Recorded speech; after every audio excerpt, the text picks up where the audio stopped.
नमस्कार, आप देख रहे हैं मोबाइल न्यूज़ 24। मैं हूं नीरज कुमार। अभी हम आए हुए हैं आली विहार में और यहां पर तेज चौधरी साहब का आज बर्थडे मनाया गया है, जन्मदिन मनाया गया है। तेज चौधरी साहब मयूर विहार जिला के किसान मोर्चा के अध्यक्ष हैं और स्वदेशी जागरण मंच के संयोजक हैं। स्वदेशी जागरण मंच और बीजेपी का एक अभियान चल रहा है, चलो गाँव की ओर। इस संबंध में हम जानने की कोशिश करेंगे चौधरी साहब से कि ये जो चलो गांव की ओर है, इसका मतलब क्या? लोग यहाँ से दिल्ली में जो रह रहे हैं वो यूपी चले जाएं, बिहार चले जाएं, राजस्थान चले जाएं, हरियाणा चले जाएं, कहाँ चले जाएं? क्योंकि गांव तो वहीं है, दिल्ली में तो पूरा का पूरा शहरी क्षेत्र है। तो इस संबंध में चौधरी साहब आप क्या कहना चाहेंगे? जय श्री राम मित्रों, सर्वप्रथम मैं बताना चाहता हूँ कि चलो गांव की ओर अभियान का उद्देश्य है कि गांव के हर व्यक्ति तक पहुंचा जाए। अब आप कहोगे दिल्ली में जो है शहरी भी, तो दिल्ली में गांव भी है और शहरी भी है, लेकिन जो शहरी जो है, जो हमारे यूपी से, बिहार से, राजस्थान से या फिर उत्तराखंड से, वो सब लोग गांव से आए हुए हैं। ऐसा कोई व्यक्ति नहीं है जो गांव से नहीं आया। तो कैंपेन है चलो गांव की ओर, तो उनके लिए भी कैंपेन है चलो गांव की ओर। गांव के लोग, गांव के हर 36 बिरादरी तक हमारा पहुंचना है, चाहे वो वाल्मीकि हो, चाहे एससी हो या एसटी हो, ब्राह्मण हो, ठाकुर हो, जाट हो, गुजर हो, हर 36 बिरादरी तक हमारा कैंपेन पहुंचना है। हमारा जो मोदी जी की जो हमारी योजना है हर बिरादरी तक पहुंची है, किसको उसको लाभ मिला है, ये सब हमारा उद्देश्य है चलो गांव की ओर। तो दिल्ली में चलो गांव की ओर, चलो बूथ की ओर, ये हमारा कुल मिला के ये कह सकते हैं कि उन हर किसी के घर पे दस्तक देने की बात है। हर किसी के घर पर एक एक करके जाके और उन मतदाताओं को बीजेपी गवर्नमेंट की जो योजनाएं हैं उसके बारे में बताना और बीजेपी से जोड़ना, इस टाइप से कुछ करने वाले हैं। देखो, जब हमारा जो कैंपेन है वो जब गांव में जाएगा तो गांव में एक बहुत बड़ी हमारे जो है भारत की आबादी गांव से बसती है। जो दिल्ली में आए वो सब लोग भी जो है गांव के ही हैं, ठीक है। जितने भी रह रहे हैं सबका नाता गांव से है, चाहे वो आज दिल्ली में अपना मकान लेकर रहे लेकिन उसका नाता भी अपने गांव से है। वो 2 छुट्टी में अपने गांव जाता है। तो कैंपेन चलो गांव की ओर। जो हमारा वोटर है, जो यहाँ किराए पर रहता है लेकिन वोटर है, वो हमारा यूपी का है, हमारा बिहार का है, उड़ीसा का है, बंगाल का है, वो है गांव से ही। तो कैंपेन में चलो गांव की ओर। तो हमारा जो उस वोटर तक भी हमारा है, चाहे वो हमारा यूपी का वोटर है, चाहे हमारा कहीं का वोटर है, हमारे देश वोटर है, वो सब गाँव से है। तो कैंपेन गांव से और हम हर उस तक जो है ना, चाहे वो बेचारा किराएदार है, चाहे वो लैंड ओनर है, चलो गांव की ओर, चलो गांव की ओर। दूसरी बात, अभी जिस प्रकार से 22 जनवरी को अयोध्या में श्री राम जन्मभूमि पर प्राण प्रतिष्ठा का कार्यक्रम हुआ, उसको लेकर पूरे देश के गांव से लेकर शहर तक पूरे राममय था। आपके क्षेत्र में भी राममय था और आप लोगों ने भी तैयारी की होगी। अभी बीजेपी द्वारा कहा जा रहा है कि दिल्ली से भी अयोध्या के लिए एक ट्रेन जाने वाली है। तो आपके क्षेत्र से जो तीर्थयात्री जो अयोध्या जाने वाले हैं, उनके लिए लिस्ट बन गई है या उसकी क्या क्या तैयारी है जो आपके क्षेत्र से अयोध्या ले जाया जाएगा उसके लिए? देखिए, हमारी सबसे नीचे इकाई है मंडल।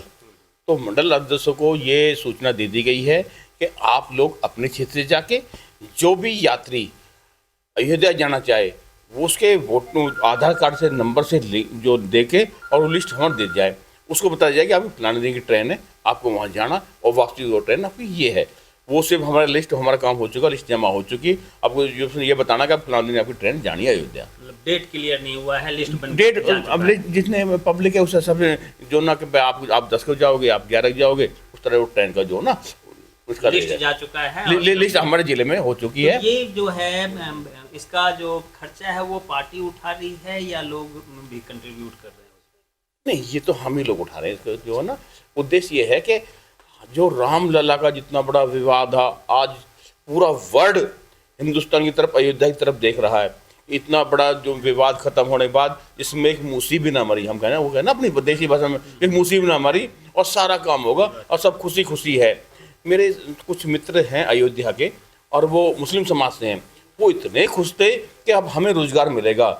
आज हमारे रेट जो जमीन की पहुंच गए, अब अयोध्या में हमें रोजगार मिलेगा, हमें बाहर जाने जरूरत नहीं, अब तो अयोध्या में ही जो हमारा रोजगार मिलेगा। इसके लिए हम प्रधानमंत्री नरेंद्र मोदी जी का कोटि कोटि धन्यवाद करना चाहते हैं। बिल्कुल, टूरिस्ट बढ़ेंगे, लोग वहाँ पे भक्त आएंगे तो स्वाभाविक है हर किसी का रोजगार बढ़ेगा। हाँ। लेकिन कंफ्यूजन ये था कि लोग आरोप लगा रहे हैं कि भाजपा वाले इतना पैसा कहाँ से ला रहे हैं कि लाखों लोगों को अयोध्या घुमाएंगे, लेकिन आपने क्लियर कर दिया कि लोग कंट्रीब्यूट खुद कर रहे हैं अयोध्या जाने के लिए।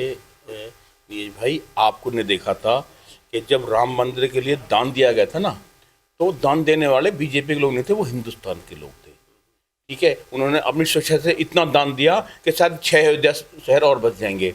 और आपने भी देखा होगा मंदिर खुलने के बाद सिर्फ आधे दिन में दान पात्र भर रहे थे, तो वो भरने वाले कौन लोग हैं? हमारे हिंदुस्तान के लोग हैं। अच्छा, ये इतना फेमस है कि सर विदेशी टूरिस्ट सीधा आएगा, पूरा हॉट है, पूरे वर्ल्ड जो है देख रहा राम मंदिर का क्या है। बिल्कुल, 1 सप्ताह हो गया है, हाँ, वहाँ जगह नहीं मिल रहा है और अभी भी सरकार ने पाबंदी लगा रखा है कि कोई भी स्पेशल बस वहाँ तक बस से वहाँ लोग ना जा पाएँ, और उसके लिए स्पेशल बस पे रोक भी लगा दी गई है। तो श्रद्धालु तो जैसे तैसे वहाँ पहुँच ही रहे हैं, और आप लोग भी यहाँ से जब भी जाएंगे तो पूरी व्यवस्था होगी, सारी तैयारी आप लोगों की होगी। एक और चीज़ है, आने वाले समय में लोकसभा का चुनाव है दिल्ली में भी, पूरे देश में भी, उसके बाद फिर दिल्ली का विधानसभा चुनाव होगा, और दिल्ली विधानसभा चुनाव को लेके पता ही है आपको कि यहाँ पे कहीं ना कहीं लोगों में लोकसभा चुनाव में तो 7 की 7 सीट बीजेपी के पास चली जाती है, लेकिन आखिर क्या ऐसी बात है कि विधानसभा चुनाव में दिल्ली के लोग केजरीवाल को ही पसंद करते हैं? देखो, इस पे हमने मंथन किया है कि हम 7 सीट जीत जाते हैं और दिल्ली में हार जाते हैं। तो उसमें मंथन किया है, जो हमारी कमी है उनके ऊपर करा है। तो उसमें मंथन करने के बाद हमने जो करा ना, चलो बूथ की ओर, बूथ जीता, चुनाव जीता। तो बूथ पे हमारा कंपन है, हमारा एक जो है प्रवासी कार्यकर्ता, चाहे वो जिले का है या प्रदेश का है, वो 24 घंटा जो उस बूथ पे रहेगा, बूथ के जो भी वोटर है उन्हीं के साथ वो बैठेगा, उनकी बात कहेगा, वो बात हम तक ले आएगा।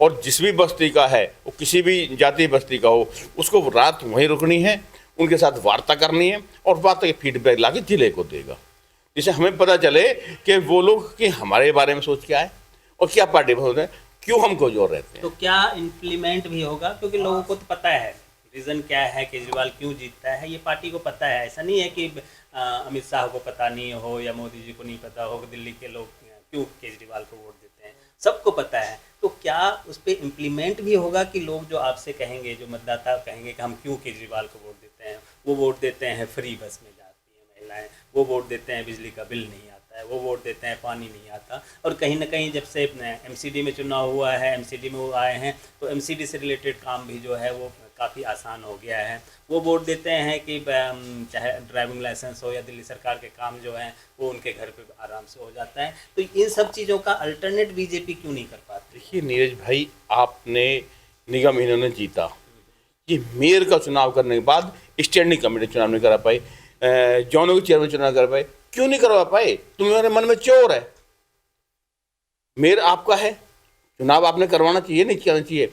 स्टैंडिंग कमेटी बनेगी, जो उसी सुविधाएं मिलेंगी, सारी जोन के चेयरमैन बनेंगे। है ना कि कल चुनाव हुआ केजरीवाल यहाँ चंडीगढ़ में, आपको पता होगा, बहुमत उसका है और मेयर बीजेपी का बन गई है। तो ये तो स्वतंत्र है, वो किसी को वोट दे सकते हैं।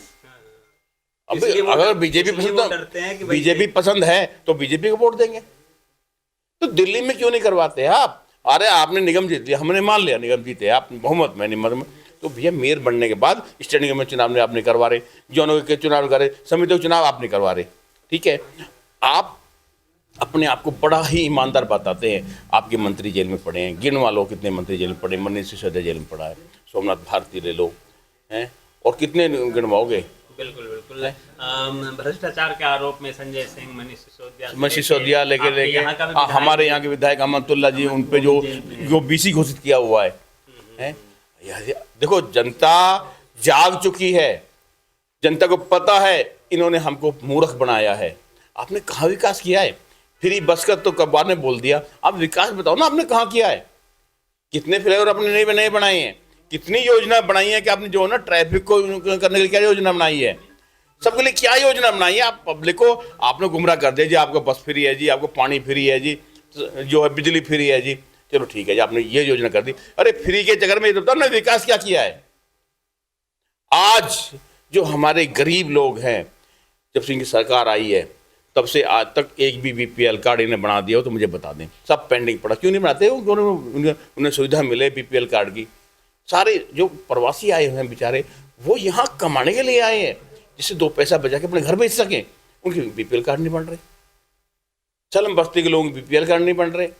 चलम के लिए कोई योजना नहीं है आपकी, गरीब के लिए कोई योजना नहीं है आपकी। आयुष्मान योजना आप लागू नहीं करते, जिसको 5 लाख का उसको जो सीधा जो पहुंचे और शेड लागू करते। ये क्या दी बीजेपी? अरे बीजेपी नहीं भैया, ये गरीब कल्याण योजना है। बिल्कुल, ये गरीब कल्याण योजना है। कहीं ना कहीं जो बड़ा सवाल है वो यही है कि लोकसभा चुनाव बीजेपी यहाँ जीत जाती है, लेकिन विधानसभा चुनाव हार जाती है। 2 बार ऐसा हो चुका है। इसके बावजूद क्या आने वाले लोकसभा चुनाव के बाद जो दिल्ली का विधानसभा चुनाव होगा वो बीजेपी जीतेगी या नहीं, ये तो वक्त बताएगा। बने रहिए मोबाइल न्यूज़ 24 के साथ। आप तमाम दर्शकों का बहुत बहुत धन्यवाद। चौधरी साहब, आपका भी बहुत बहुत धन्यवाद। धन्यवाद नीरज जी, आपने आए और अच्छे से बात जो जनता तक पहुंचाई। दिल्ली की जनता बहुत जागरूक है, बहुत समझदार है। दिल्ली में पूरे देश जनता रहती है, बड़ी समझदार है। अब वो उल्लू अब तक बन चुकी है, आगे उल्लू नहीं बनेगी, आगे उल्लू को उल्लू बनाएगी। नमस्कार, धन्यवाद।